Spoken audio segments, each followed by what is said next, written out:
tip-off, Tuesday edition, August 25th, WagerTalk TV, and we are live as we are every Monday through Friday at 3 p.m. Eastern, noon Pacific for NBA tip-off here, Monday through Friday on WagerTalk TV. I've got the usual suspects with me right now, Tony Finn, Ski Prophet, and guys, we have our shortest NBA card of the playoffs so far, just 2 games because the Sixers and Nets did not cooperate to give us more basketball. They did not give us any bonus basketball because both Toronto and Boston, who we've all kind of agreed are the 2 teams probably to give the Bucks trouble, decided to get their series over in 4, whereas the hell yes Milwaukee Bucks decides to make things close. And when we last left the viewers at that cliffhanger yesterday, the end game was looking pretty good. The end game minus 7.5 that we released here at the start of the fourth quarter. But Tony, your minus 13 was a cliffhanger for the Sagas to rival Dallas Dynasty, some of the greats of all time. And when I last checked, they won by 15. Did they still win by 15? Did you still cover? Well, according to Mr. Prophet, it was a no doubter. Never. Oh, that was me. That was my tweet. Was that your tweet? Oh yeah, I said never in doubt. Tony Finn, wire to wire, non-cover until the end. I would tell you guys this story, a funny story. I know that we have a lot of games to discuss, and if I told the story, it would be people would start wondering about my state, my capabilities, my fit to hold the office that I hold, and because when we were talking about that game, it was in the third quarter. Well, I wasn't paying attention to the game. I don't pay attention to games typically when they're on. I do my work, and then I watch the games taped, and I watch if I want to watch it heavily. And when Ski said, well, I have faith they're going to cover, I don't know where my mind was at that point. It was on other things, but I thought we were already in the fourth quarter, and there was like 3 minutes to go. I said, Ski, I don't know how. It's nice you say, but how the hell am I going to cover 13 points now? So it's kind of funny, but that's how, just to the audience and they know, I don't torture. I'm old enough, and I've been doing this long enough to know that if you're as emotional as I am, and you may not see that, I consider myself pretty level. I don't get too high or too low. Losses don't. I don't have a whole lot of losses, so I don't have to get too low. But I also don't do that. Usually say that something like that. But I don't watch them. And I don't torture myself. You know, a lot of people like that emotion. A lot of people like to be miserable. I would prefer not to be miserable. I mean, the majority of people out there betting, they're not doing this 10, 12 hours a day like we are as full-time professionals. I watch less games than ever for that exact reason. I don't take a lot away watching them live. There's a lot of downtime. I love watching games, by the way, on DVR. I love watching the NASCAR. Tomorrow, 1 p.m. Eastern, I'll be back for the NASCAR show. I love watching NASCAR on DVR. It's the best sport.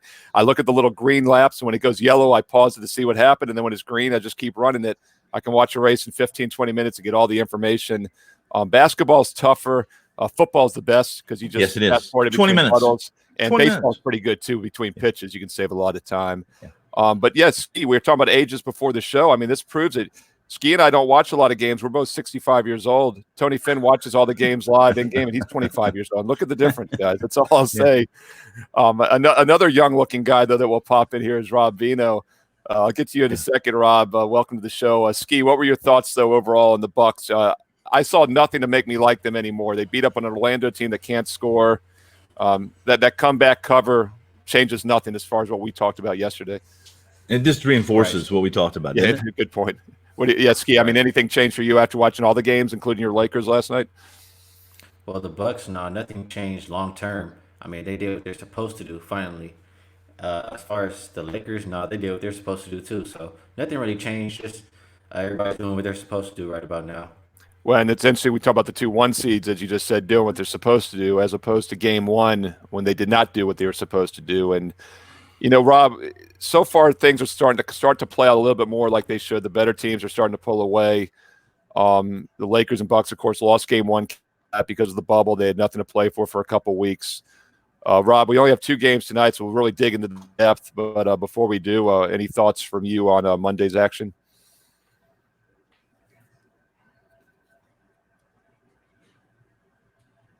So Rob was with us for the baseball show for about halfway through. Tony and I just did baseball with Dave Koken at 2 Eastern, and Rob was having some connection issues, so I told him log off, log back in. Hey, look, we got plenty of time, Rob, so log back in if you get a chance, and hopefully we'll get it working.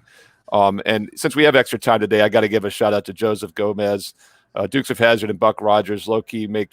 When I was doing some late night handicapping, Tony, Ski might be too young to appreciate this, but I was watching like 5 straight episodes of Chips the other night, like at 1 a.m. on one of our local channels. So yeah, you know, I get a lot of handicapping done with non-sports on sometimes. So it's not a bad way to go about. I don't know about Ski, but here I work, and you know this, Steve. You see me up. I work. A lot of my work is done between here in Vegas, Vegas time, between 11 and 4 in the morning. Then I do my best to get a couple of hours of shut eye, and then I'm back at it. But Ski probably hasn't, because I live in the ghetto and Ski lives in the rich part of town. But we lost power last night, you know, and twice, and then again this morning, and then I'll get the call from the office saying, "Hey, what?" And I said, "Les, we lost power." I said, "Really? You lost power? The other guys didn't lose power." "Well, I did. I lost it." I said, "You guys pay me a little more. I'd get out of the ghetto here." And you know what I mean. So that said, if the Bucks can keep coming back like that, Ski, he might be able to move on up to the high-rise apartment in the sky. That's another show that's dating Ski, because he's the youngster here on the show. But Ski, as far as watching games, though, before we get to the handicapping today, do you watch a lot in game? Do you take stuff away from that, or are you a more kind of behind the scene before the game type handicapper as well? There he is. He's back. Yeah, I'm back. I'm sorry. I don't know what happened just now, but that's fine. You're good to go. Perfect timing, man. Right when you're ready to go, you're back. Not a problem. But do you watch a lot of in-game? I mean, do you take stuff away live, or are you kind of like Tony and me, where we kind of step back, let it play out, and take more of a big, recap picture afterwards? No, I'm the opposite of Tony fan. You know that already. Yeah, that's what I thought. I thought you were. I just wanted to get it on record. Yeah, I watch the games pretty much. Like, I watch them all live, and I work while I watch them. Good point. Yeah. I probably take a nap or something, or go eating something, and then probably work again, just like Tony, late at night. So yeah. I enjoy watching the games, so I try to watch them as much as I can. And in sports like WNBA, you don't have a lot of information, so you have to watch to keep up. Yeah, that's an excellent point. When you were saying that, I was going to ask you that exact question, because viewers, Ski is our WNBA expert. He's our ladies' man, as I like to say here on the show, and he finds edges in WNBA. And I had a feeling that'd be more of an off sport. It's like NASCAR, like I said earlier. I watch the NASCAR a little closer than I do basketball and football, because there again, it's also harder to get NASCAR information. You kind of see stuff that's going on that's not going to be reported anywhere during the race. WNBA, I would have a feeling. College basketball is the same way. I do try to watch some more niche college basketball leagues. I'm on the East Coast. I follow the Colonial if they ever play again, conferences like that. Yeah. Because you don't get the Vegas papers aren't covering the CAA and William & Mary and Hofstra, in Delaware and schools like that. But these NBA games, guys, we do get all the information, and everything is known on these games. Yet there's still value in these. And these are 2 interesting games tonight. We don't have any daytime action. Once again, it's the first time we have just 2 playoff games, no in-game action. So we're kind of taking our time here today. But let's go ahead and start the first game here, because I know the viewers out there want to get some information. And this is a tough one for me, Tony. I'll start with you. And I know it's tough for Ski as well, because we both have had a bad feel for the Nuggets. They burned us last Friday. I stayed off the side on Sunday. They came back and were one of the only teams so far in the playoffs, one of only 3 teams that lost but covered. They did it a game late as far as I was concerned. I did have the over, though, on Sunday, and that was an easy best bet winner on WagerTalk. So even though I missed out Friday, I did get it back a little on Sunday with the total. How do you handicap this one? The Jazz have been by far the better team in this series. They were a 3.5-point favorite as the lower seed on Sunday. They did not cover, though. Now it's a 2.5. So it's jumping around. Yeah, I couldn't just listen. I made the right decision on Sunday. I had the over as well. Nice with you, but I liked the Jazz. I like the Jazz. I've liked the Jazz all season. There was a period of time, obviously, that I gave Quinn Snyder the business, and I still am not a huge fan of Quinn Snyder. And I go back to when I covered Big 12 basketball when he was at Missouri. Wow. And he was let's just say he's come a long way since then. He quit partying with the college students and handing out Nike and small packages of giddy up. So that said, I still like the Jazz. I mentioned yesterday how much I am impressed with third-year player Donovan Mitchell. When he has the ball in his hands. If I was a fan of a Jazz fan and he has the ball in his hands, I feel confident, especially if it's in a game situation. I'm confident that he's going to make good decisions, and a very good chance that he's going to use his ability, which is his skill set, which is over the top, and make a play, much more so than I do with Denver. And big part of this, guys, is because of Barton, because of the injuries they have right now.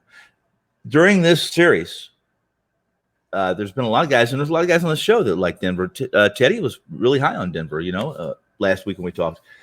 But Denver's got less than, and the Jazz have got improved, got healthier, got Conley back. And anybody that said Conley doesn't make a difference hasn't paid attention to the 2 games he's been back. While he didn't score as much last game, or at least early on, what he brings to the hardwood, that backcourt for the Jazz, those 2 guys have a couple good years ahead of them, I think. And the Jazz are going to be better as long as Quinn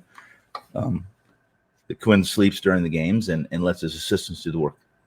Yeah, I mean, Teddy, also to reference Teddy on this series, he mentioned, that Snyder was safe just by default because he was on the first of a 4-year contract. Right. If that wasn't down, he saved his job now. Yes, he has. And Ski, you look at this series, you're like, you forget the Nuggets won game 1 because they've been outplayed in all 4 games. They should have been swept. 4.5. What were they? A 4.5 point favorite in game 1? Because I know Teddy was on them. Were you on him, Tony? One of you guys was on him as well. Got the fortunate cover. I think Ski, you were. And they were a 4.5 point favorite in game 1. Yeah. And then they were a 3.5 point dog in game 4. Yeah. With all neutral courts. That's an 8 point. I mean, 0 is a dead number. So it's technically a 7 point line swing in just 3 games. So yeah, this should have been a 4-0 series. I was trying to pull up the series prices, guys. Here, not the series price because they were a dog, but in fact, every series other than Houston was minus 280 or more. So you were getting over 2-1 on Utah in this series. But I was trying to find a 4-game sweep odds because Johnny had sent those to us last week. Boy, did you get screwed if you had the 4-0 Utah sweep. I'm sure that was paying plus 2,000. I mean, 20-1, 30-1, and at least this should have been a 4-0 sweep. Ski, do you think the Nuggets can do anything here in Game 5? No, I do not. I look at the Jazz different now, and I look at the Denver Nuggets different now. I think it was Teddy who said, "Good handicappers flip flop." So yeah, I was liking the Nuggets, but watching these teams play, I mean, I was expecting to get Harden or Harry back earlier, and for you, I mean, I didn't think. I mean, throughout the season, they didn't look so well, or they were inconsistent, and Conley didn't look as good as he's looked now. And a combination of Conley with the improvement of Mitchell and Clarkson being consistent on the bench, it just makes Utah a little bit better than Denver because Denver can only really count on Jamal Murray. They can't even really count on Jokic, in my opinion. So even if you get Gary Harris back today, he's not going to be completely healthy. Porter Jr. can get a basket, but he's going to give up more than he's going to make. So I would like Utah, and I probably think, I like Utah. Yeah, I was just saying the total, by the way, guys, since we have extra time for these 2 games, we'll look a little deeper in the total. It's around 219 right now. If you look at this series so far, I mean, just Denver in general, going back to the start of the bubble, they've only gone under, I think, once, and that was in game 3, and that's because they only scored 87 points. Tony, they allowed 124 in all 4 playoff games, so I don't see how you can do anything but play the over. And, of course, you and I both cashed with that in game 4 on Sunday at 219 total. I've talked about this, and I think you guys remember, and the audience and the group that's listening in and making fun of us in the chat room.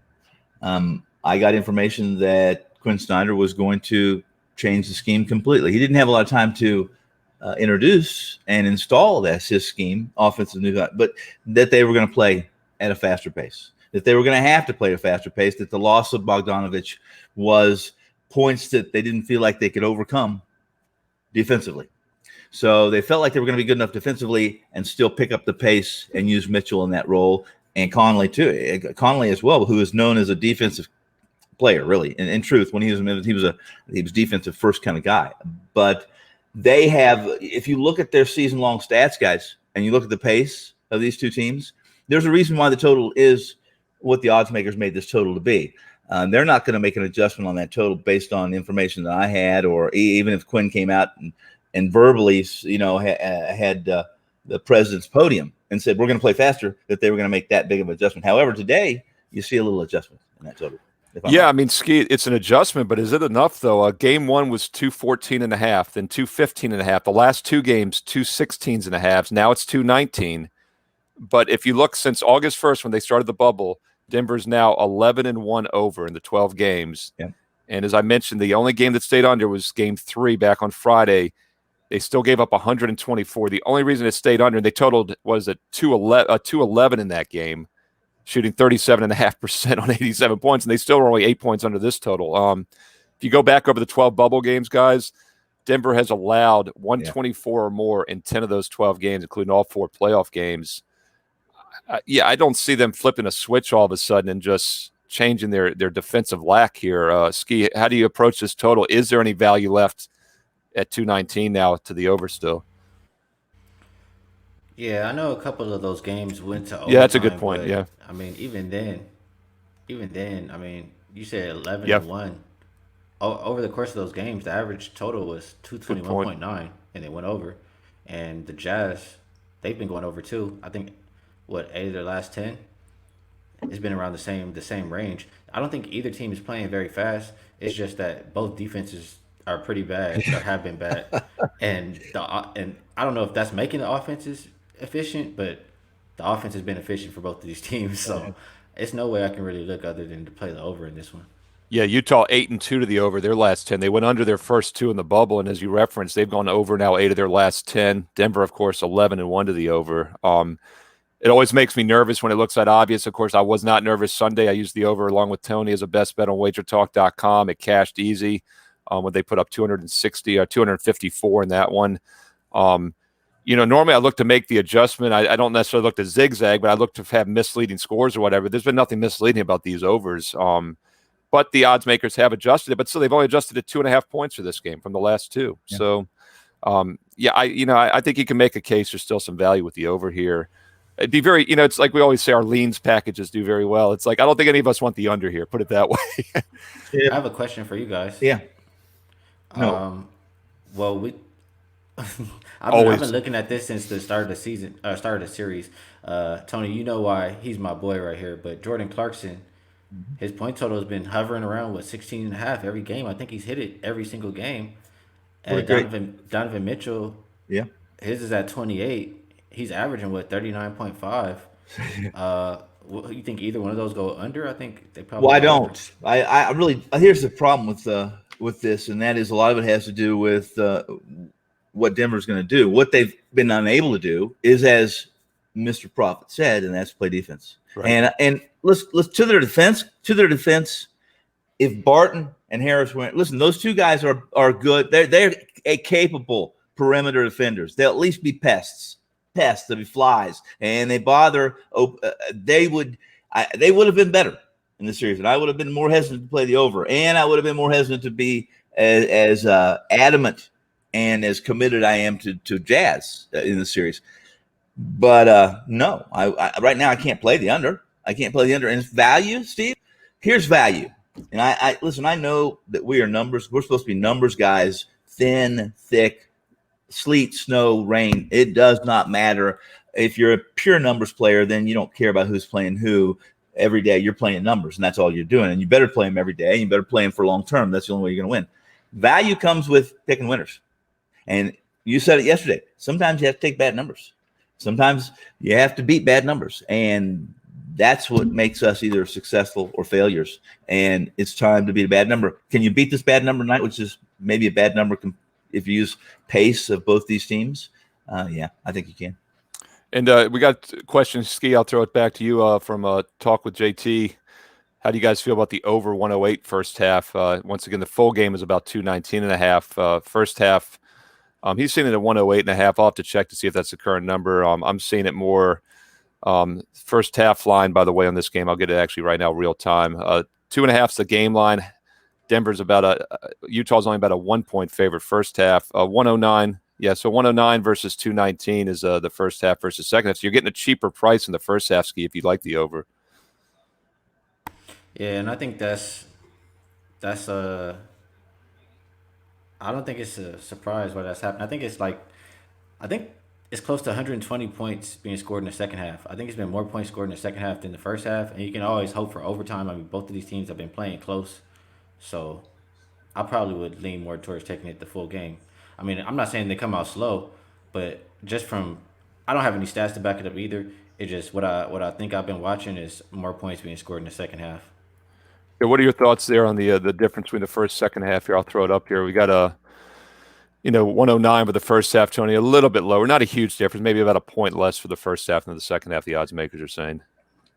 I think that's what they're saying is they expect a close game. Close game, yeah. Like it's been. And when you have a close game, and typically is the NBA and college basketball are black and white, night and day.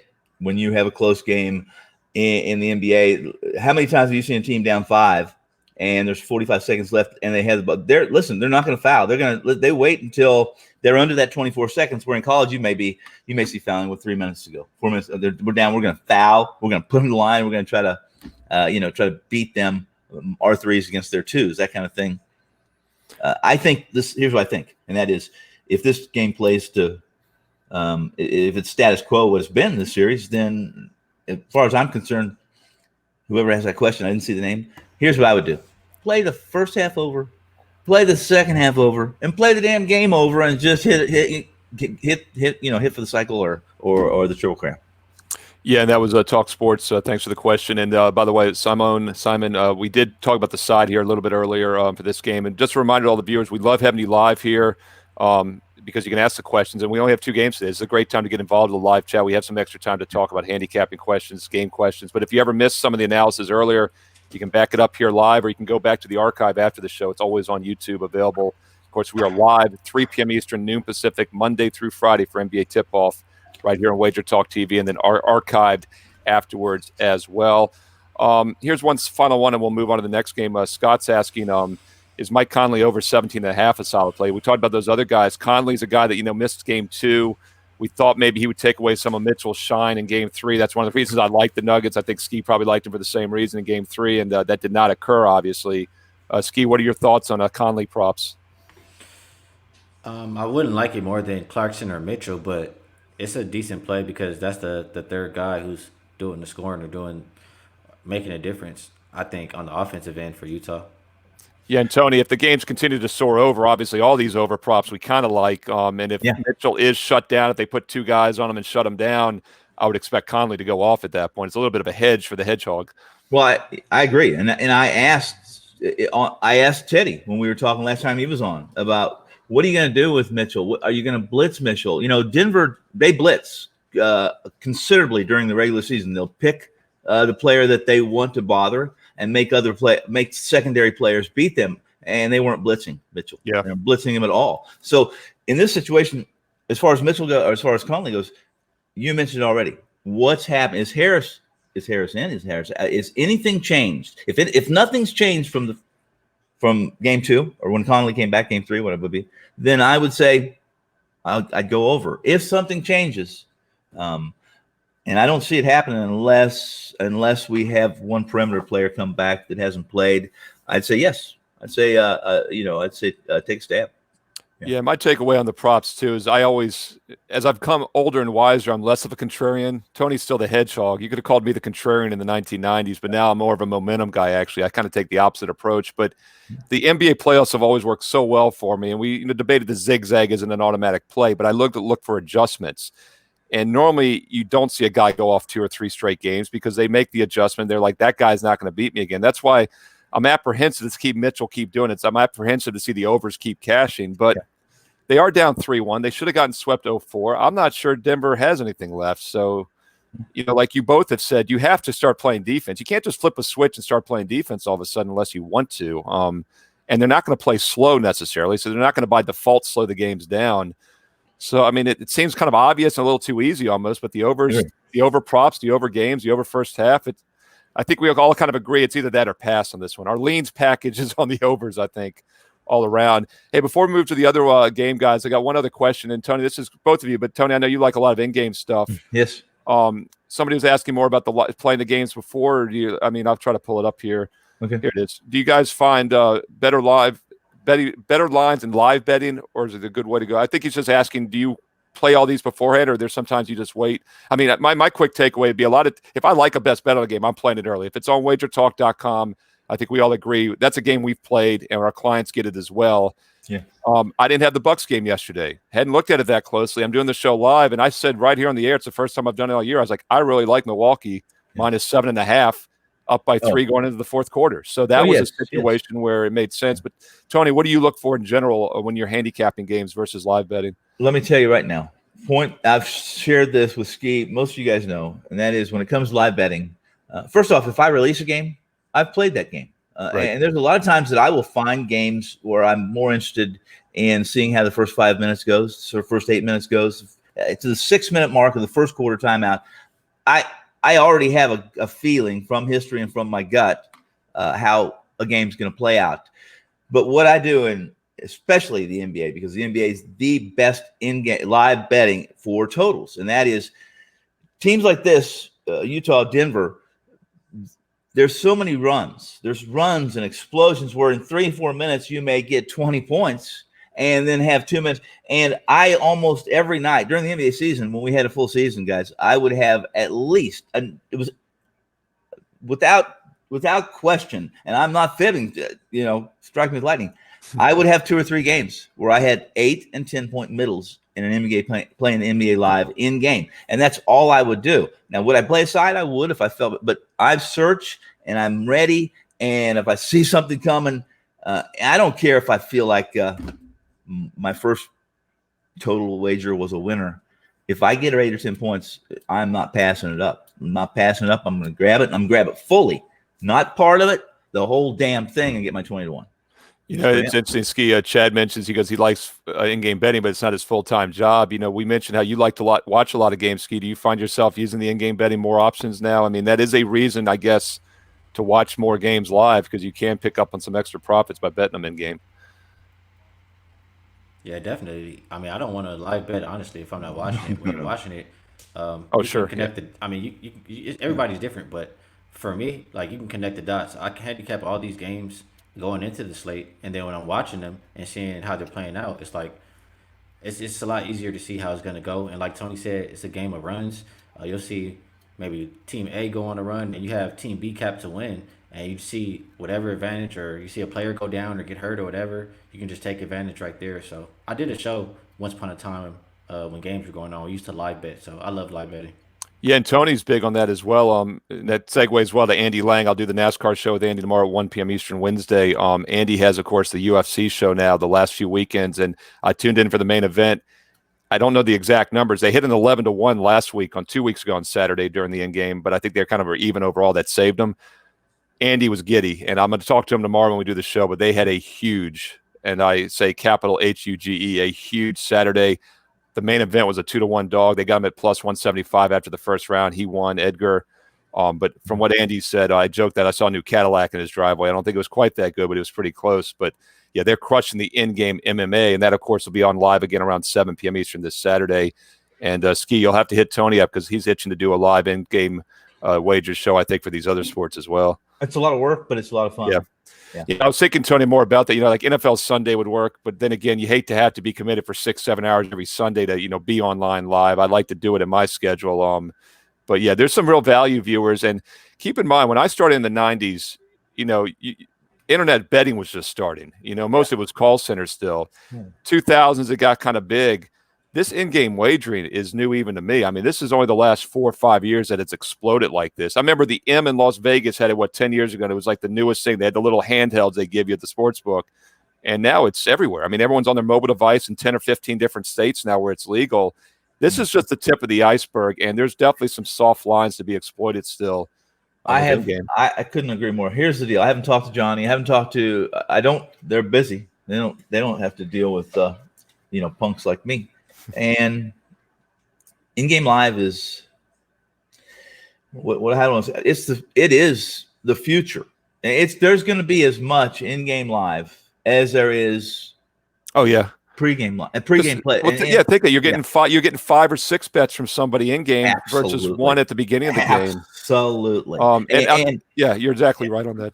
And doing these shows, the grid, Sports Grid. Yep. And Gabe doing those. I love doing those shows, and they are sharp. Now, obviously, it helps that they're doing that, or at least they were doing that from a FanDuel sports and books. Yeah, in exactly. Jersey. Yeah. It helps the fantasy. It helps everything they do. That makes perfect sense. I don't think it hurts a company like WagerTalk either. I think there's still going to be pregame wagers, but in-game live is football is it's something you can relax and still do football.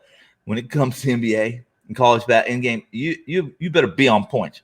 Not only be on point, if you're not I would never do it mobily, not NBA, because I'm going to miss numbers and I'm going to be frustrated because it moves fast. You make sure you have cable. You don't want satellite because you got another 4 or 5 second delay. You're gonna miss something, lose something. You have to be lucky. You want cable, as fast connection you do at your PC, and it works. Other than that, it can be a frustrating hobby. Yeah, and Eric brings up a good point too. That's big in Europe, and that of course is because soccer is such a god awful sport to bet before the game. You're betting on a three-way. First of all, whenever there's a sport where you can bet on neither team winning, I've got a problem right from the start. And then yellow cards and corner kicks are like the second and third biggest markets. So Europe has been a little bit ahead of us, as they often are in sports betting with the live wagering. Yeah. It's a good topic though, guys. I love talking about it because I think it is the future as well. One other game here on the board, by the way, WagerTalk.com, SportsMemo.com. Before I forget, it is $2 Tuesday. Want to bring that up real quick. Marco is the NBA Game of the Week, so he's on the show here, but he does have his NBA Game of the Week, and that's just $2. And then Andrew McGinnis has a 5% NHL play that you can piggyback on that play as well. That's at WagerTalk. And then, of course, I'll be back tomorrow at 1 p.m. Eastern for the NASCAR show with Rocky and Andy. Rocky is the $2 handicapper at SportsMemo with an MLB pick. And then Hunter Engelhardt, who I did the baseball with yesterday, is now on a 7-0 run after winning the game yesterday. He's piggybacked on at SportsMemo. So some great guys, some great cappers. WagerTalk.com, SportsMemo.com, $2 Tuesday. So as I saw earlier, it said for all you freeloaders, hit the like button. It's also not a bad chance for all the freeloaders to spend $2 and get some strong best bets today at SportsMemo and WagerTalk. And then, of course, Skis and Tony's and my best bets are there as well. If you're spending $2, why not get another best bet as well? You can't afford not to on $2 Tuesday. Ski, let's get to this late game for all the viewers here. Another one that's really interesting. I mean, we only have 2 games today, guys, but these are like the 2 top seeds in these games. The 2 and 3 seeds, Nuggets and Clippers, have been outplayed so far in both series. We talked about the Nuggets should have gotten swept. They've been outplayed in all 4. That should have been over. We would have only had 1 game today, guys. So I don't think they knew back when they let the Nuggets win in overtime that it would come down to that. But I guess in hindsight, they made the right move letting them come back because we would have only had 1 game here to talk about. But Clippers fortunate win and cover in game 1, lose game 2. They bounce back as I thought they would in game 3, but not a real strong fashion. Their 2 wins have not been that impressive. So even though it's 2-2, kind of feel like this is almost a 1-3 series at least. And Luka's been the Luka we thought he could be, Ski. How do you see this one playing out? You said you think this one is 1-3? No, I said it feels. I said it feels like it could be 1-3. I mean, the Clippers' 2 wins and covers have been by 8 points each, and they were down, of course, before Porzingis gets kicked out and won, and even game 3 wasn't really too impressive. I feel like the Mavericks have been the better team, even though it's just 2-2 so far. How do you see this one? Well, I think the Mavericks definitely need Porzingis in order to compete and possibly win versus a pissed Clippers team. I mean, they did it last game. This is the thing. We talked about it before. I think maybe whatever game after the Mavericks won. You want the Mavericks off of a loss. You don't want them off of a win facing a good team because they have the letdown, and it's been this way for a long time. Look, I'm going to show you the stat one more time. Mavericks off a loss versus 55% win teams are greater, and the line is bigger than 5, straight up and against the spread. They're 1-15. Yep. And I brought this up a couple games ago, and they lost. And looking at the Clippers, it's the opposite. You want the Clippers off of a loss. That's when they're going to be pissed off. So Clippers off a loss as a favorite. As long as Kawhi and PG are in the lineup, they're 12-0 against the spread. So I like the Clippers. Clippers are going to be pissed off, come in here, play some defense. Yeah, and Tony, I mean, as you guys know, I always keep saying the zigzag works in select spots, the modified zigzag, and it's worked in this series. As Ski has said, playing both these teams off losses, it's perfect 3-0 so far. Yeah. And then you had the Class A angle. I guess the concern, though, is do the Clippers play like a Class A team, or do they play like I would say they almost have looked like a Class B team in their wins so far? I will say, though, the adjustment on Luka, I think Porzingis is a key because I can't imagine going to let a 19/20-year-old keep going off on him like this when there's such a good defensive team. I said this. There was a lot of comments about when Porzingis got the phantom technical and got ejected. Okay, in that game was game. What game one? What game was it? When he got the technical? What game was it? Come on. I'm laughing at the comment. Jose, this is the best one of the day. I love it. Wait till you see the name on the back of this one. Say, that guy's still alive? Is he still alive? Okay, give me a clue real quick. What decade? 90s, 80s? 90s? Well, let me tell you, I'll just say this before we talk about I'm a Mets fan because for two reasons. Well, let's just say one reason. Tom Seaver, and I'm old enough to remember the 69 Miracle Mets. So that I'm 60 years old, guys. I'm going to be 61 here very shortly. And I know I look like I'm only 21. I know I only act like I'm 15. But I remember in 69 was the year that I lived outside of Kansas City, and they were an expansion team. And Lou Piniella was Rookie of the Year. Those were the golden days when we had 3 bad TV channels. So is it Seaver? Transistor radios, huh? I don't think I can name anybody other than Seaver on that team. So is it Seaver? Sure you can. Sure. How about Nolan Ryan? Wow, I completely forgot about Nolan. Well, yeah, I knew that during my baseball card days 30 years ago. I would have known that. If I forgotten. Look at that 69 Miracle Mets lineup. There was no really miracle. Exactly. In truth. It really wasn't a miracle in truth. And so I've been a fan ever since. That was my National League team. If you call me a fan, and the Royals were. I had tickets. Us high schoolers, we actually had season tickets back then. Our season tickets were, and I hope nobody's listening, but we had an in with some banks back then. You get bank tickets, and you can go to the bank, and you'd buy a ticket, and they'd write your seat numbers down. They'd call, and they'd get it, and they'd write it down. Well, one of my buddies, and I won't say his name, but his initials were Tony Finn. Got these tickets, and we would write down the seat numbers. Then we'd go into the ticket exchange booth, and for $1, we'd get a real seat. And we went we're a 30-minute drive, and we weren't old enough to drink or anything like that. But long story short is we had season tickets to the Royals, and we typically got pretty good seats too. And these were teams with Brett. They won more games, really. So who do you have? Before we run out of time to handicap the NBA game, who the hell's on the damn back of your jersey? I never should have asked this question. Oh, yeah, you should. I'm learning my lesson as we do these live. Anybody guess? First guess. No, we had a lot of guests. We had Strawberry, Mookie's on there now. Good. I think they're all older than that, I think, because I'm guessing it's 60s or 70s, right? No. Reyes, not even close. That's a totally different decade. I thought this was someone from this. You're telling me about the Miracle Mets in the 60s, and you got a guy from the 2000s. I'm getting way off base. We're so far off. What game were we even talking? Why did I'm just glad you're patient with me, because most people would have already just blanked me out here. And said, when I actually had I had an in-show wager on the over 2.5 minutes for the story, so I just wanted to cash. And once it hit 2:31, I cut you off because I'd already cashed. Now, so a lot of viewers just lost money on Reyes. I don't think anyone. Here's the deal. You said it. What do you think about Mavericks Clippers, though? That 3-0, perfect 3-0 straight up ATS if you're coming off a loss in this series. Porzingis doesn't matter. That was game 1, by the way. Game 1 is when he got ejected. It doesn't matter. Porzingis doesn't matter. Everything that Dallas does well or does poorly starts at the top, at the point. It is Doncic. And all the Clippers have to do, is blitz Doncic. And they win this game. They're 10, 15 points better in a vacuum than this Dallas team, and they haven't played that way. Ski, what do you think of this line here? What did it open? Maybe 5.5 in game 1. It went up to 6.5. I had a best bet on them in game 1. I've kind of stayed off this series since. And game 2, they're only a 5-point favorite. Then they're a 5.5-point favorite on the bounce back win. And then they have them as a 7-point favorite in their loss. And I guess that's maybe because Porzingis was going to be out. That's where the line. But now it's up to 8. So they're priced in the injury. It was 7 before. Yeah, I was going to say, what's your take on the line creeping up, though? Is there value still? I'm telling you exactly why. I've told you why. I'll say it again. You don't want Dallas here it is. Off of a win. Rasheem's telling you right here, a little pissed off and motivated. You said a lot pissed off, though, right? Yeah, Clippers are going to be pissed off. That's where you want them, off of a loss, pissed off. And it just look at the two side by side, 1-15, 12-0. It's telling you right there. That's why the line came out 7. So now the game total is 236.5, Tony Finn. If I'm not mistaken, that's the biggest total we've seen in the playoffs so far of any game.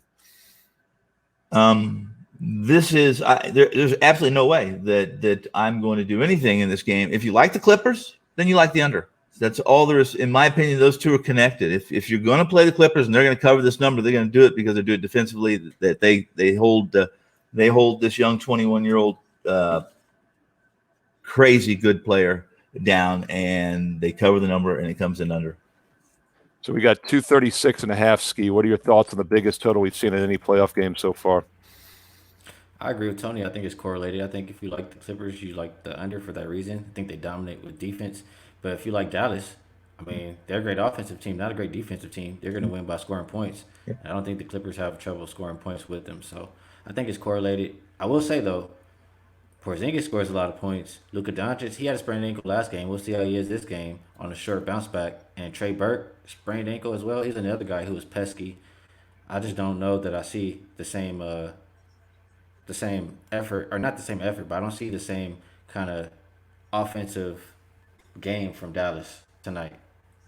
And this first half, by the way, is 4.5, 118. I'm gonna pop it up here right now. Tony, any thoughts on the first half versus second half, either side or total here? They're basically have the exact split here because once again, it's a bigger spread, so they see the Clippers somewhat pulling away because they got them a slightly bigger first half favorite and then the half the game total. I haven't looked at these numbers, and maybe you can. I'm kind of revealing some things about myself. There's some things I avoid that other people think very important, but for years and years, the biggest point scoring quarter in the NBA was quarter one, and so I find these. It's different. I'm sure it's different now.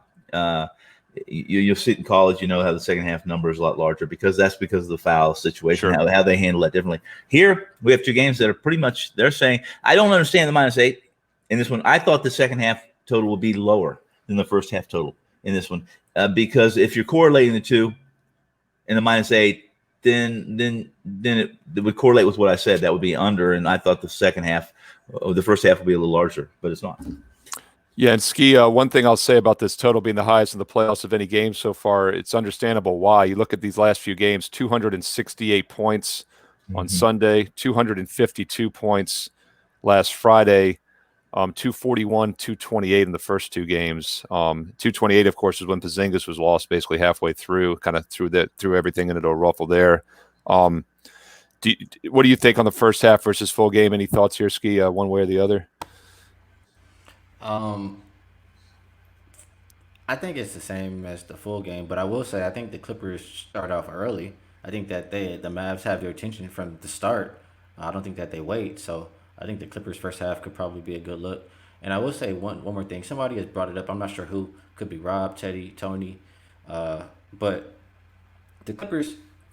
I'll say this: the Clippers are supposed to be a good defensive team, right? If not the best perimeter defending team. And what do good defensive teams do after a bad game?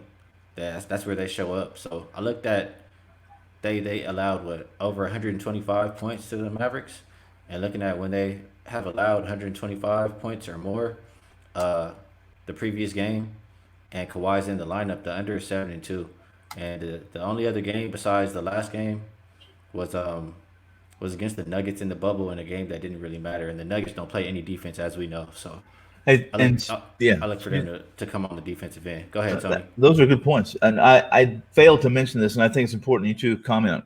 How much value should we put on what Patrick Beverley brings to this Clippers team? And the fact is that when he played game one, he just makes that he's not been active and not been able to play. I think it's been one of the difference makers in this series. Do you agree or disagree? I agree completely, and I think actually Patrick Beverley out is when you want to play over more. I agree, 100%. He definitely makes a difference on the defensive end for sure. Yeah, by the way, just what jumps out to me, guys, is Clippers allow 46% in game one. Not good. They've given up 50% or worse in the last three games. The Mavericks have shot. So there's two ways to look at it. The Clippers aren't playing defense, or Dallas can't shoot much better against a good defensive team, and they're still barely winning. And they've only, won 2 out of 4 still. So yeah, the total's high. My feeling on the total is I get a little apprehensive when it's this much of an increase from the other games. It's the highest total of any playoff game, and then you look and see the team shot 50% for 3 straight games against a good defensive team. As Ski said, they come out pissed off. I think it goes to defense, and you both have pointed out that the Clippers and the under are somewhat correlated. We don't usually recommend parlays here, but for those of you that like the action parlays on these late games, both Tony and Ski somewhat agree that Clippers and under somewhat correlated.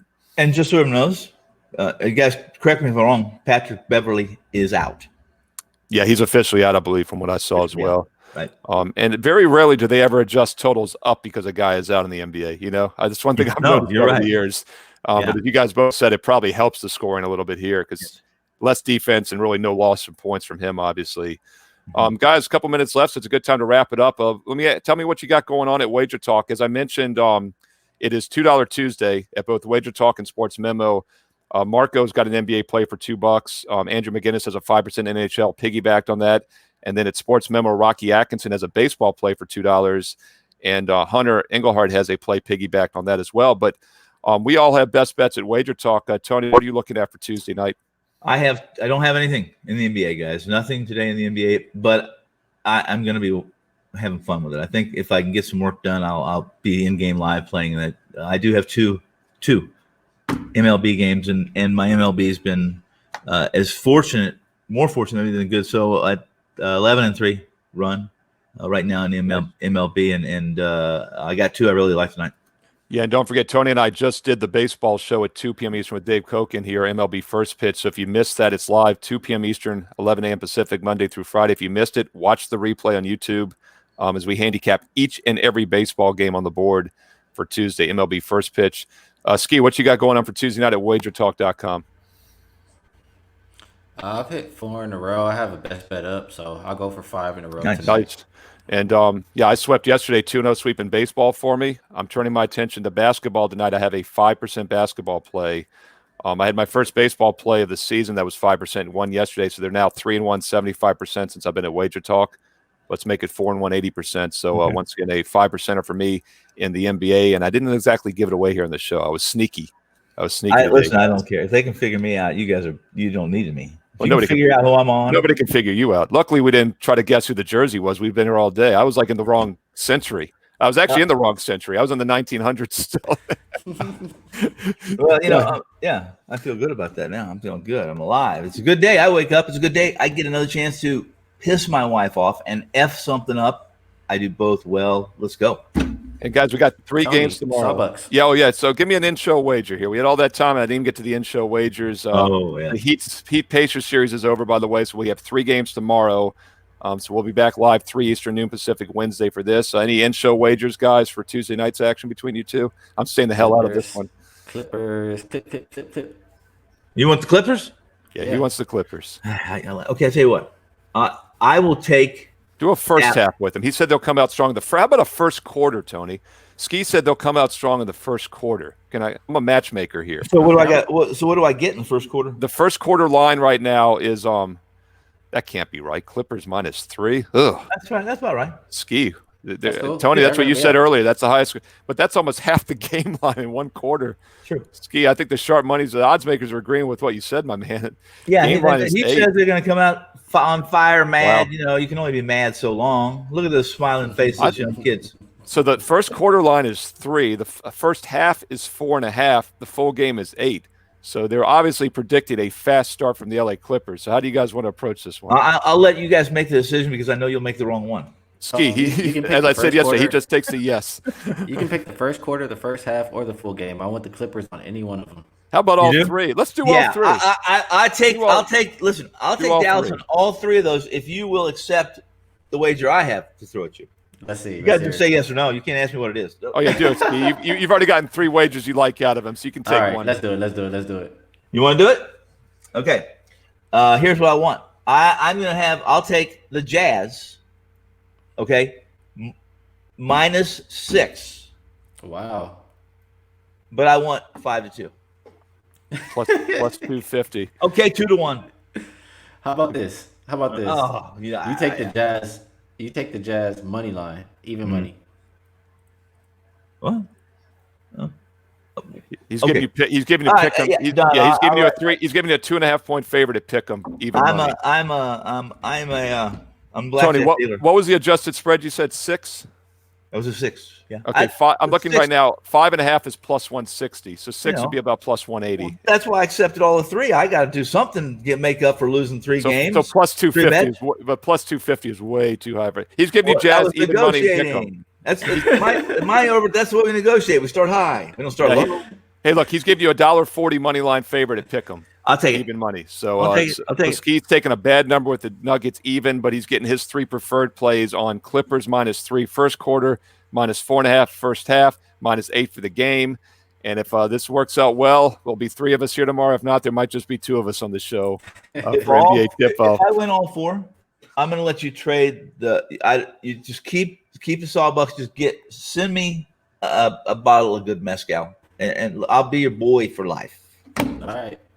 I need some good mezcal for the weekend. So guys, win them first.